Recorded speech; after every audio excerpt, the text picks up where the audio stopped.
Please marry me. Mail order bride begs the caged mountain man everyone feared, and this happened. Snow pressed against the jagged ridges of the Montana mountains in the year 1882, the kind of winter that carried whispers of death through its gales. Traders, ranchers, and settlers spoke in hushed tones of the man who lived alone in a cabin deep in the pines, a man they called the Beast of Granite Hollow. They said his strength was unnatural, his temper ungoverned, and his past littered with graves of men who crossed him. Mothers pulled children close when his name was uttered. Men who boasted of their courage silenced their lips when they thought of him. He was said to be half wild, scarred by fire and betrayal, a soul bound in chains of his own making. He was a mountain man who feared nothing but bore the weight of everything. Eliza Jane Carrington had never known a winter as cruel as this one. She had come from the east as a mail-order bride, promised to a farmer who had written her letters full of warmth, describing orchards, golden wheat fields, and a small white farmhouse where laughter would fill the air. What she found was not the dream she had cherished on the long train ride west. Her husband-to-be had died of fever before she arrived, leaving her stranded in a land that had no place for a woman alone. The town saw her as a burden, a stray without anchor. Men offered cruel bargains. Women offered pity but no refuge. She could return east only in shame, without money, and with no family left to take her in. Rumors of the caged mountain man filled her nights. She had heard he was kept in a log stockade when whiskey loosened his temper and fists shattered bones. She had heard that no woman dared meet his gaze, for his eyes burned with grief that turned to fury at the sight of beauty. Yet, something in her heart whispered that the same mountain that had broken him might also cradle a secret no one else dared to believe. On a night when the wind howled like wolves, Eliza found herself standing before the barred door of the stockade on the edge of town. Lantern light flickered across the man within. His shoulders were broad as a tree trunk, his beard black as midnight, his arms shackled but still exuding a strength that made the guards keep their rifles close.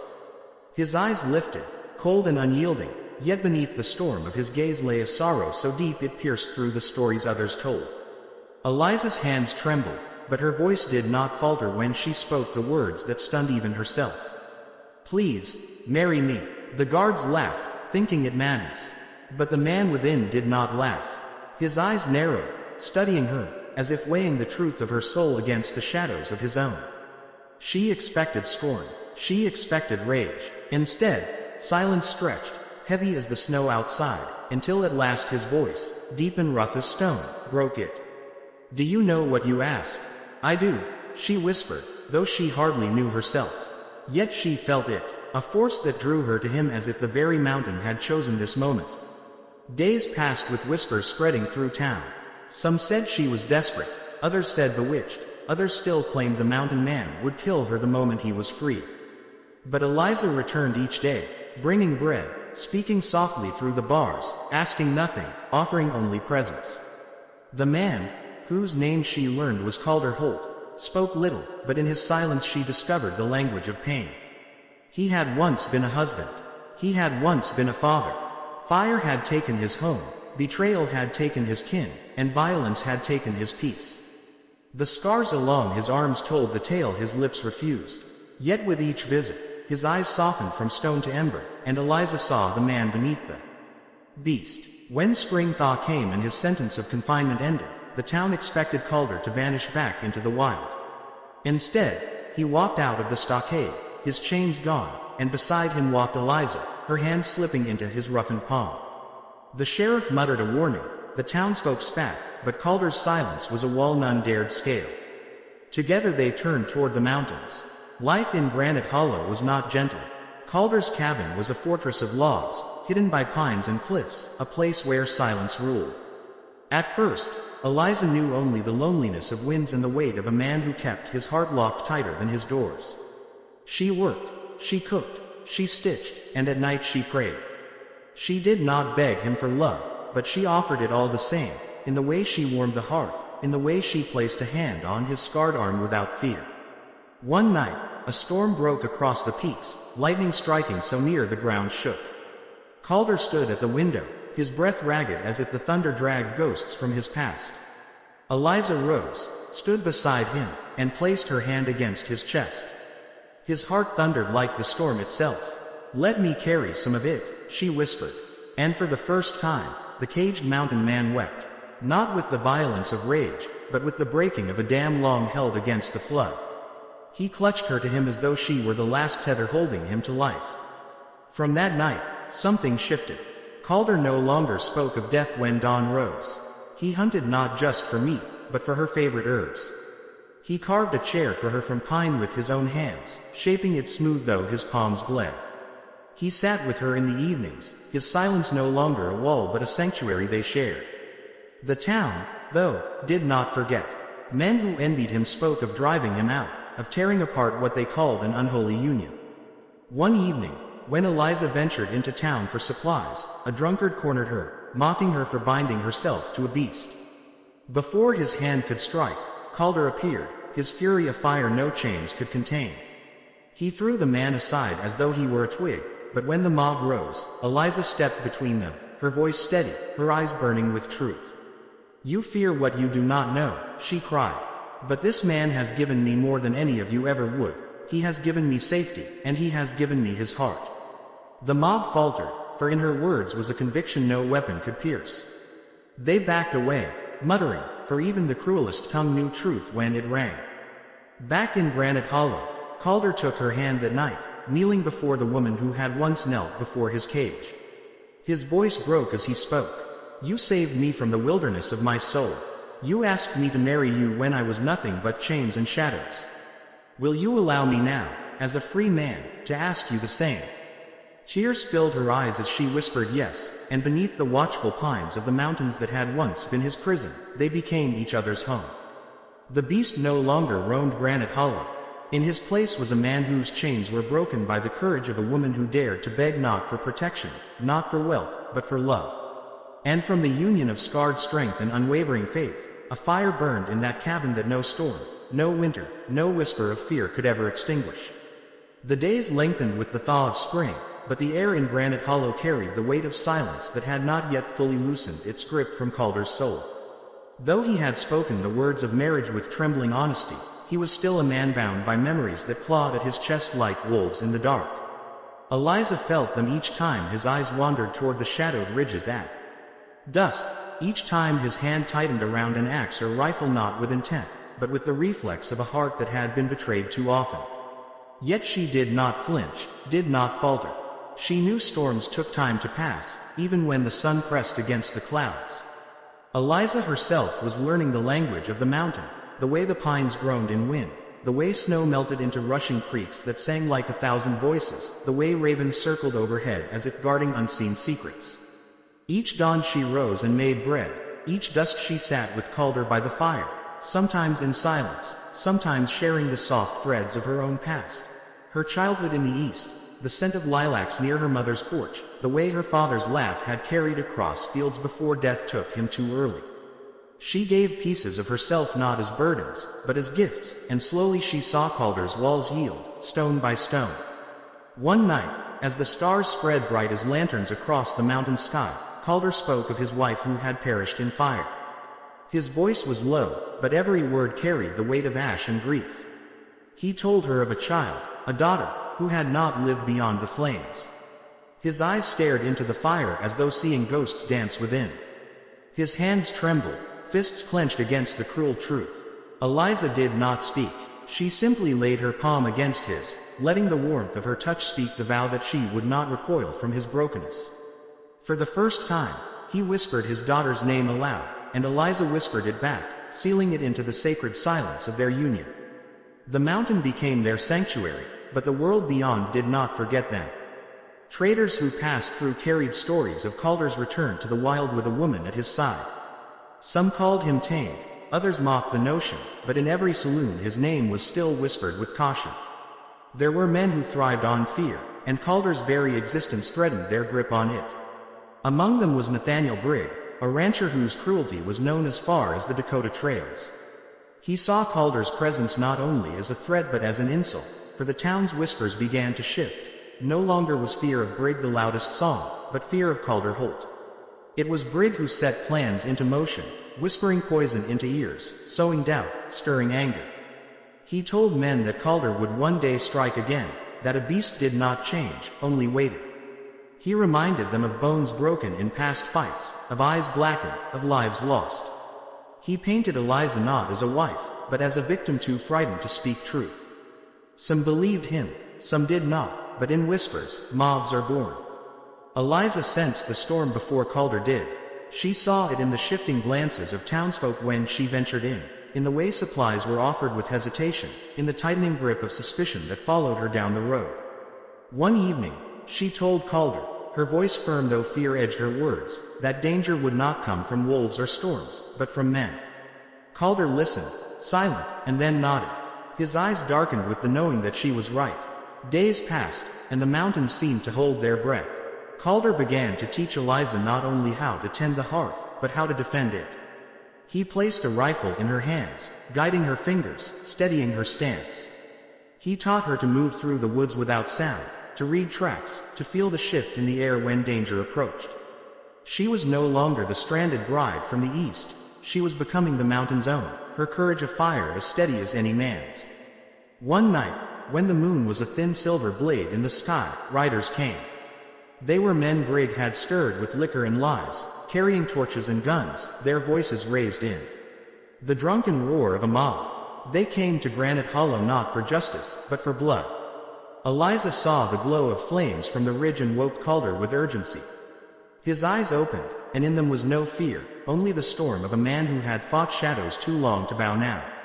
Together, they prepared. Calder's axe rested by the door, his rifle slung across his back. Eliza, steady though her hands trembled at first, stood beside him with the weapon he had taught her to use. The mob arrived with shouts, circling the cabin, demanding Calder surrender, calling him beast, murderer, cursed soul. Calder stepped out into the firelight, his figure a towering shadow against the cabin, his voice deep as thunder when he spoke. "You call me beast," he said, "because you fear what you cannot break. But I will not bow to lies, and I will not hand over the woman who chose to stand with me." The men jeered, emboldened by numbers, but hesitation flickered in their eyes. For Calder was not chained, nor drunk, nor broken. He was a mountain risen in flesh, and beside him stood a woman who did not cower. Eliza raised her rifle, her eyes burning like flame, and the mob faltered. Yet Brigg stepped forward, his sneer cutting through the hesitation. He mocked Calder's love, called Eliza a fool, promised them both a grave. He lifted his pistol, and the world froze in a breath. Then thunder split the night, not from the sky, but from Eliza's rifle. The bullet struck Brigg's hand, tearing the weapon from his grasp. Silence fell as the mob watched her lower the rifle with steady hands, her voice clear as she spoke. "You call him beast, yet it is you who come with fire and chains. I chose him. I will stand with him. And I will not allow you to take from me what the mountain itself gave." The mob wavered, fear overtaking their drunken courage. Brigg, clutching his ruined hand, spat curses but could not rally them again. One by one, they retreated, their torches dimming into the night, until only the echo of hooves remained. Calder turned to Eliza, his eyes wide not with fear, but with awe. He touched her face, his rough hand trembling against her cheek, and for the first time since she had known him, he whispered the word, "Beloved."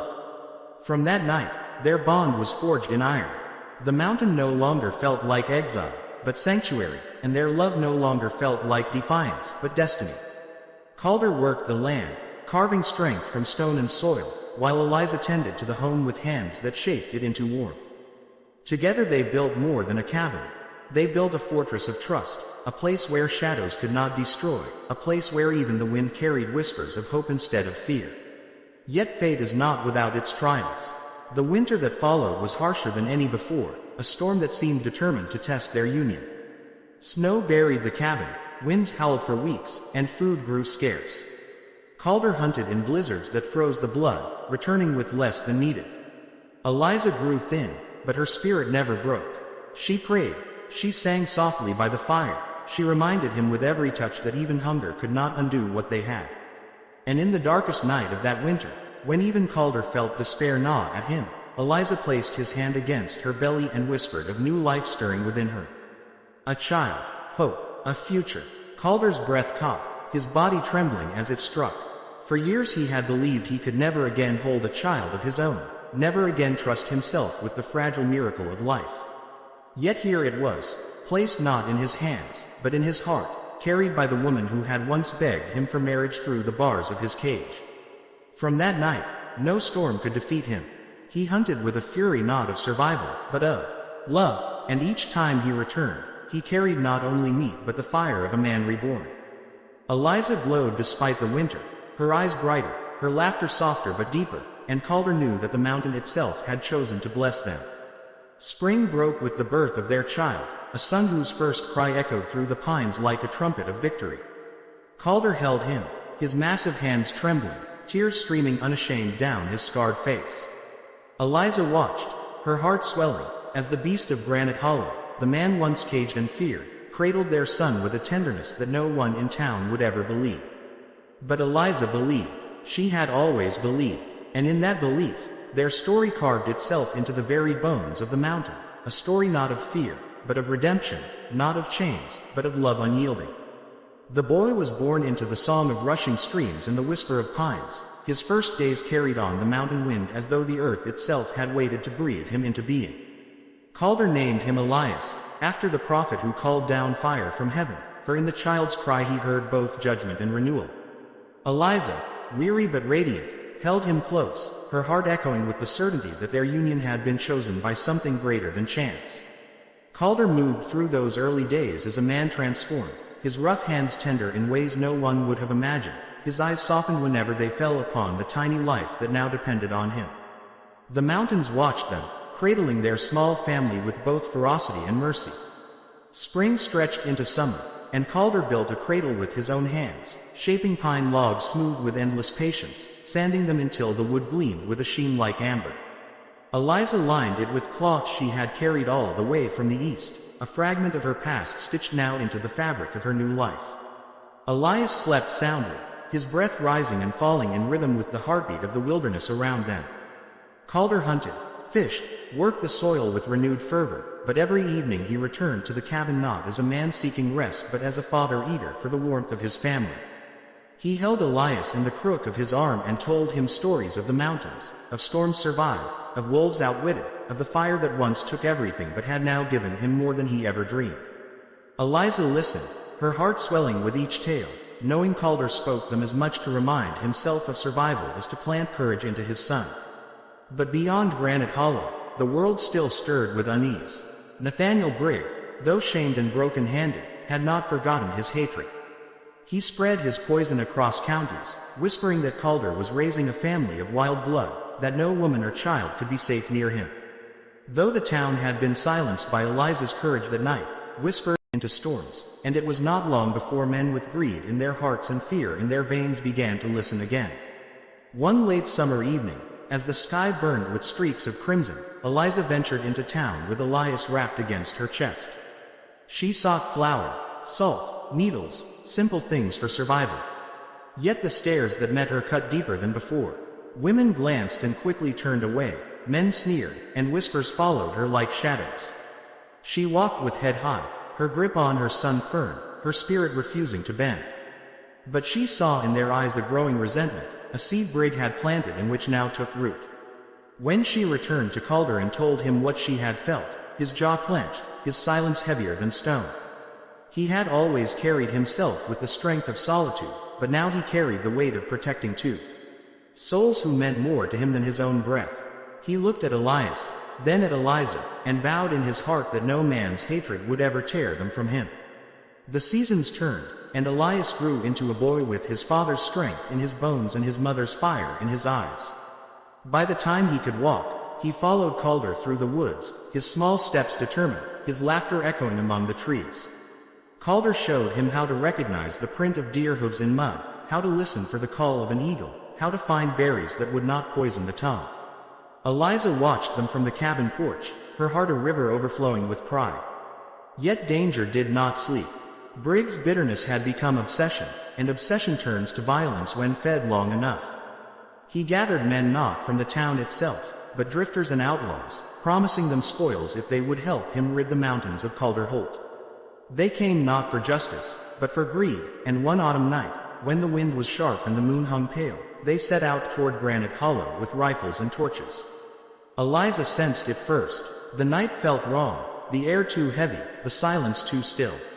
Calder, sharpening his axe by the fire, looked up when she placed her hand on his shoulder. He met her eyes, and without words, he knew. He rose, took his rifle, and kissed his son's head before stepping out into the cold. Eliza followed, Elias clinging to her skirts. The glow of torches appeared through the trees, and the sound of horses carried across the ridge. Calder stood tall before the cabin, his shadow cast long by the fire within.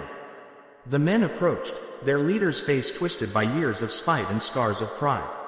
Brigg raised his good hand and shouted into the night, accusing Calder of crimes long past, calling him murderer, devil, beast unfit to raise a child. His words dripped venom, but Calder did not flinch. Eliza stepped forward, Elias at her side, and her voice cut through Brigg's curses. You came once before with fire and lies, and you failed. You come again, but you will fail again, for this house is built not on fear but on love, and no weapon forged of hate can break it. Her words stirred the air, and for a moment, some men faltered, their eyes shifting with doubt. But greed is a cruel master, and Brigg's hatred was wildfire. He ordered them to strike. Rifles lifted, torches swung forward, and the night erupted. Calder moved with the fury of a storm unleashed. He fired his rifle with precision, driving men back. When bullets ran low, his axe became an extension of his arm, cleaving through the chaos with the raw power of survival. Eliza, fierce as the mountain itself, took Elias into the cabin and laid him beneath the bed, whispering for him not to fear. She returned with the second rifle, firing with steady hands, her aim sharpened by a mother's will to protect. The battle raged like thunder, but the mountain seemed to fight with them.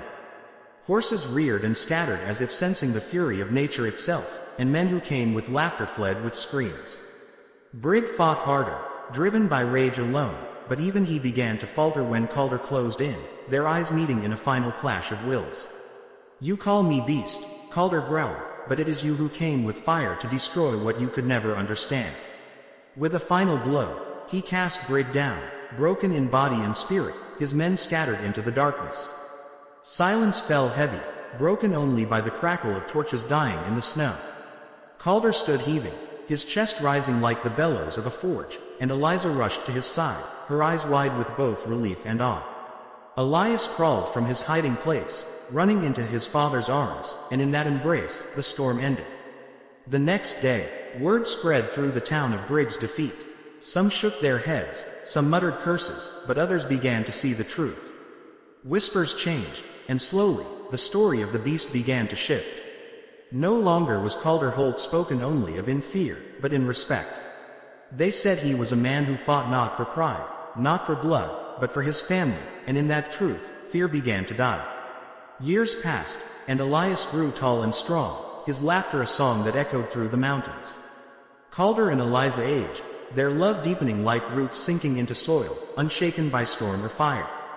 The cabin grew into a homestead, fields tilled, animals raised, and though they remained apart from the town, they were no longer its outcasts. Traders came with fair deals, neighbors spoke with courtesy, and slowly, the story of the caged mountain man turned into legend, not of a beast, but of a man redeemed by the courage of a woman who once whispered, "Please marry me." But legends do not come without sacrifice, and the mountains never stop testing those who belong to them. Calder's scars remain, not only on his body but on his soul. Eliza carried them with him, not as burdens, but as proof of battles fought and won. Together they faced sickness, hunger, storms, and the long winters that stretched like eternity.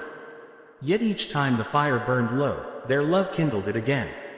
And Elias, growing into a man, carried within him the fire of both his parents. He had his father's strength, his mother's faith, and the mountain's wild spirit.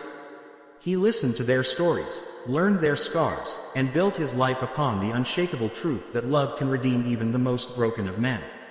Thus the years etched their tale not only into memory but into the very stone of Granite Hollow, where the wind still whispers of a woman who begged a feared mountain man to marry her, and of how love turned cages into sanctuaries, beasts into fathers, and despair into a fire that no storm could ever extinguish. The boy who had once toddled after his father's shadow grew into a young man whose stride matched the rhythm of the mountain trails. Elias Holt carried in his frame the unyielding strength of Calder and in his eyes the luminous fire of Eliza, and though still young, he bore himself with the steady calm of one who had been taught not only how to survive, but how to live with reverence for every breath. His childhood had been a school not of books and desks but of storms and silence, of the crunch of snow beneath boots, of the sharp whistle of eagles above the ridges, of a rifle in hand and a prayer on his lips. The townsfolk had watched his growth with wary eyes. Some whispered that he was the heir of a beast, that his blood would carry the same wild fury they claimed had once chained his father. Others, however, saw in him a gentleness, a courtesy that reflected his mother's grace. When Elias walked into town to fetch supplies, he carried himself with quiet dignity, and even those who mistrusted him could not deny that his word was as firm as stone, his handshake binding as oath. The story of the Holt family was changing, not because time erases wounds, but because love writes stronger truths than hate. Calder watched his son with a mixture of pride and unspoken fear. He saw in Elias the promise of a new legacy, but he also feared the world's cruelty. His own scars ran deep, and though the fire of hatred that once consumed him had long been tamed, he knew the world never forgets what it calls a beast. At night, when Elias slept, Calder would sit before the fire, staring into the flames with silent prayers on his lips that his son would never carry the weight of chains, nor the grief of betrayal, nor the sorrow of loss that had nearly broken him. Eliza, ever watchful, would place her hand upon his and whisper, "Love will shield him where anger cannot." But the mountains never let a family live without testing the steel of their bond. One spring, when Elias had seen 17 winters, a sickness swept through the town. It came with fever and cough, laying strong men in the dust and leaving families desperate. Word spread that the town's supplies were dwindling, medicines gone, hope failing. Though many still held suspicion toward Calder, it was Elias they turned to, for they had seen him walk with honesty, and they knew he carried no bitterness in his heart. Eliza, without hesitation, urged her son to go. "Your father once stood against fire and hatred to keep us safe," she said. "Now you must stand for others, not because they deserve it, but because mercy does not wait for worthiness." Calder, silent, tightened his jaw but did not argue. He looked into his son's eyes, saw the unshakable resolve there, and knew the boy had already chosen. Elias rode out before dawn, carrying herbs his mother had taught him to gather, carrying prayers his father had muttered into the night. He entered the town not as an outcast but as a healer, offering what little he had. He tended to the sick, cooled brows with damp cloths, brewed teas from mountain roots, and sat with the dying so they would not leave the world alone. Day by day, the fever loosened its grip, and day by day, the townsfolk began to see not the son of a beast, but the son of mercy. When Elias returned to Granite Hollow weeks later, weary and worn but alive, Calder clasped him in an embrace so fierce the boy thought his ribs might break. Tears streaked the father's scarred face, though he spoke no word. Eliza stood with eyes shining, her hands clasped over her heart, and she whispered thanks to heaven for keeping her child safe. In that moment, the Holt family's place in the town's story shifted forever. No longer whispered as outcasts, they were spoken of as neighbors, even as protectors. But peace is never the end of a story. It is only the brief rest between trials. A year later, men from beyond the mountains came, railroad surveyors with maps and stakes, their eyes gleaming with hunger for land. They spoke of progress, of iron tracks that would cut through valleys and ridges, bringing wealth and power. But for Calder, their words were a blade at his throat. Granite Hollow was not merely his home, it was his redemption, his sanctuary. To see it torn by tracks and smoke would be to see his soul uprooted once more. The town divided. Some longed for the wealth the railroad promised, weary of winters that starved them and summers that gave too little. Others feared losing the land that had carried their ancestors. The surveyors, clever and ruthless, saw in Calder both an obstacle and an opportunity. They spread rumors again, whispers that he threatened them, that he would kill to keep the mountains his own. They painted him not as a man protecting his family, but as a savage standing in the way of progress. Eliza knew this song. She had heard its verses before. But now she was older, her voice steadier, her resolve sharpened by years of surviving storms. She gathered townsfolk and stood before them, speaking not as the woman who once begged a feared man for marriage, but as a mother and neighbor whose life bore the proof of Calder's redemption. "This land is not just soil and stone," she declared. "It is the place where chains were broken, where a family rose from ashes, where mercy took root in the heart of a man you once called beast. If iron cuts through it, it will not only tear earth, it will tear the truth we have fought to keep alive. Some listened, some doubted, but Elias, now a man grown, stepped beside his mother and added his voice. If you cannot trust my father's word, then trust mine. I have walked among you, I have carried your sick, I have buried your dead, and I have never lifted a hand in hate. This land gave me life, and I will stand for it, even if it means standing alone. But he did not stand alone. Calder placed his massive hand upon his son's shoulder, his voice deep, steady, filled with a calm strength that silenced even the loudest protest. If progress must come, it will come with respect, not ruin. These mountains are not an obstacle. They are a covenant. Break them, and you break yourselves. The struggle with the railroad stretched for months, a war of words, of documents, of meetings lit by lantern light. Yet what swayed the tide was not force, but the unity of a family once despised. Calder's silence carried weight, Eliza's voice carried reason, and Elias's youth carried hope. Slowly, the tide shifted, and the railroad bent its path, carving elsewhere, sparing Granite Hollow. The mountains remained untouched, the covenant preserved. In the years that followed, the Holt family grew not only in number but in legend. Elias married, bringing laughter and new life into the cabin. Calder, scarred but unbroken, lived to see his grandchildren run through the same woods where he once walked alone, their laughter echoing against ridges that had once known only his silence. Eliza, her hair silver but her eyes still aflame, watched it all with the quiet triumph of a woman whose single act of courage had transformed not only a man, but generations. And though the world beyond changed, though iron tracks spread and cities rose, Granite Hollow remained a sanctuary, bound not by fear, but by love stronger than chains, stronger than fire, stronger even than time itself. The years passed like rivers pouring through valleys, sometimes rushing with storms, sometimes flowing with peace, always carrying with them the story of a man once caged and the woman who had freed him with a whisper of love. Calder Holt grew older, the iron in his frame never softening but the weight of years bending his shoulders slightly, the black of his beard giving way to streaks of silver. Yet his eyes, though weathered, burned with the same fire they had carried when Eliza first stood before his bars and said, "Please marry me." That fire had once been rage, but now it was devotion, a flame that warmed rather than consumed. Eliza aged beside him, her beauty transformed into grace.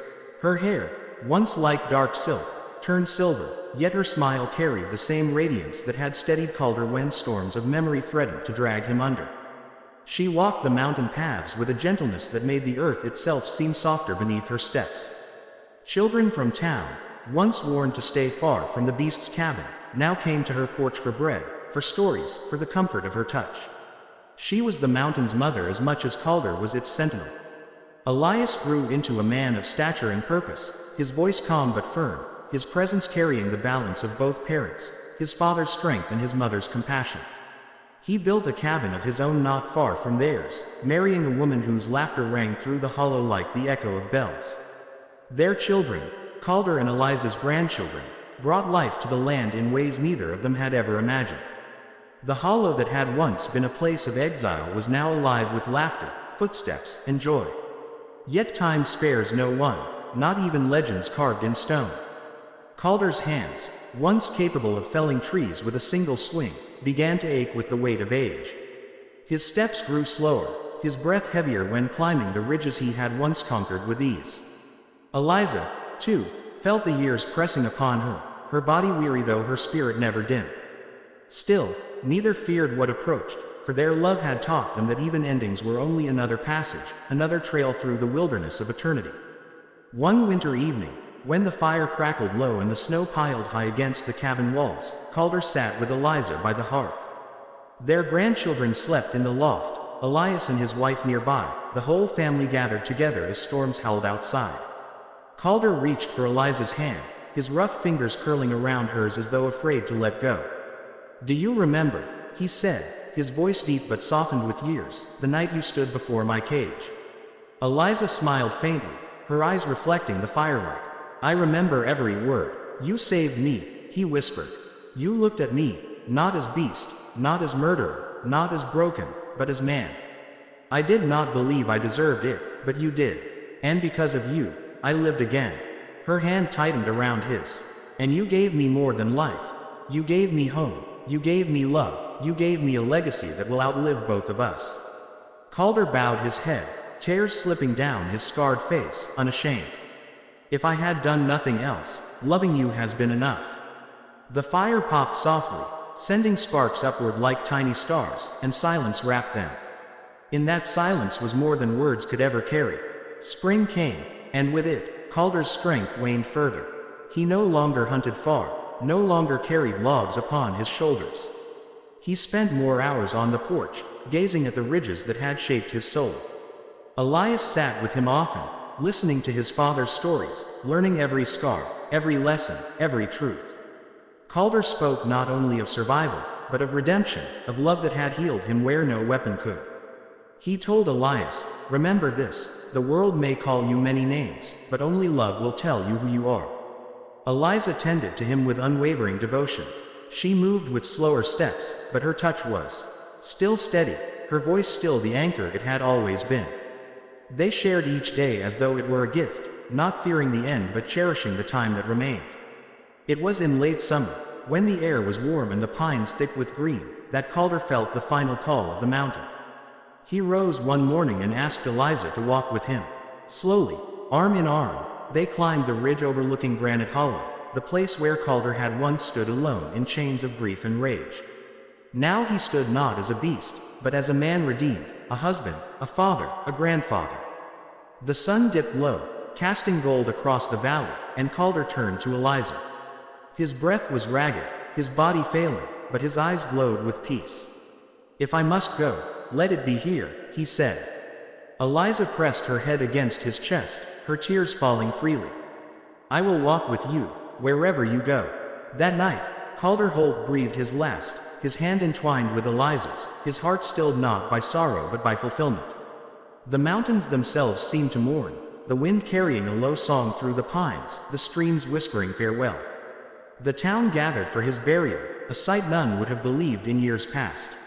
Men who once feared him, women who once pitied Eliza, children who only knew him as the gentle giant, they all came. They laid him to rest not as a beast, not as an outcast, but as a man whose life had been redeemed by love. His grave overlooked the hollow, his name etched into stone, but his story etched far deeper into every heart that had heard it. Eliza lived on, her body frail but her spirit unbroken. She spent her final years surrounded by children and grandchildren, her days filled with stories and laughter. Often, she would sit by Calder's grave, speaking softly to him as though he still listened. And perhaps he did, for the mountain seemed gentler in those moments, the wind warmer, the sky clearer. When her time came, she was laid beside him, as she had always wished. The townsfolk spoke of her not only as the woman who saved a feared man, but as the one whose courage had transformed generations. Elias wept as he buried her, his children holding his hands, but his heart swelled with pride. He knew their love had not ended, only shifted, becoming part of the very mountain that had shaped them. Years turned to decades, and the Holt family flourished. Elias carried his father's lessons into every step, raising his children with strength and tenderness. The town, once chained by fear, became bound by respect, its people telling and retelling the story of Calder and Eliza Holt. Travelers who passed through heard of the beast who became a man, of the bride who begged for marriage and gave him redemption, of the family that grew from their union. And so Granite Hollow became not a place of whispers and fear, but a place of legend. The wind carried their story across ridges, the rivers sang it through valleys, and the stones held it in silence. The mountains themselves bore witness to the truth, that love, once planted in the darkest soil, can grow into a tree that shelters generations. In the end, Calder Holt was no longer remembered as the beast of Granite Hollow, nor even as the caged mountain man. He was remembered as a husband, a father, a grandfather, a man redeemed by love. And Eliza, the woman who once whispered, "Please marry me," through the bars of a cage, was remembered as the flame that lit his darkness, the courage that turned despair into destiny. Together, they became legend, not for their triumphs, not for their scars, but for the truth their lives declared. That love is the greatest power the world will ever know, and that no cage, no chain, no storm, can withstand it. And in the hush of the mountain nights, when the wind sighs through the pines and the stars blaze over Granite Hollow, some still say you can hear their voices.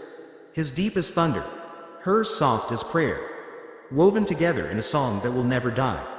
Thank you so much for watching this story till the very end. Your support means more than words can ever say. If you felt the depth of this journey, don't forget to give it a like, share it with someone who needs it, and most importantly, subscribe to the channel. Together, we'll keep bringing powerful stories to life, and your presence here makes all the difference.